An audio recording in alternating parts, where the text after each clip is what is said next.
சட்டென்று கோபம் வரக்கூடிய 6 ராசிக்காரர்கள் யார் தெரியுமா? முதலில் மீன ராசியை சேர்ந்தவர்கள் அனைவரிடமும் அன்பாக இருப்பார்கள்.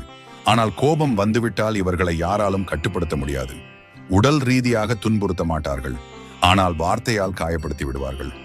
இரண்டாவது விருச்சிக ராசியினரை ஏதேனும் ஒரு சண்டையில் நீங்கள் காயப்படுத்துமாறு எதையாவது சொல்லியிருந்தால் அடுத்த சண்டையில் உங்களை அதையே சொல்லி காயப்படுத்துவார்கள். மூன்றாவது கும்ப ராசிக்காரர்கள் தன் இலக்கை அடைய விடாமல் யாராவது தடையாக இருந்தால் இவர்களின் கோபத்தை சந்திக்க நேரிடும். நான்காவது கன்னி ராசிக்காரர்கள் அவர்களின் தவறை உரக்க கூறினால் அவர்களுக்கு சட்டென கோபம் வந்துவிடும். அப்படி கோபம் வந்துவிட்டால் அன்புக்குரியவராகவே இருந்தாலும் அவர்களை வேண்டாம் என தூக்கி போட்டு விடுவார்கள். ஐந்தாவது மிதுனம், இவர்களுக்கு யாராவது வந்து அட்வைஸ் செய்தால் அவர்களை முகத்தில் அடித்தது போல இவர்களுக்கு பேச தெரியும். எனவே இவர்களின் சுதந்திரத்தில் யாரும் தலையிடக்கூடாது. ஆறாம் மேஷ ராசிக்காரர்களை யாராவது கோபப்படுத்தி விட்டால்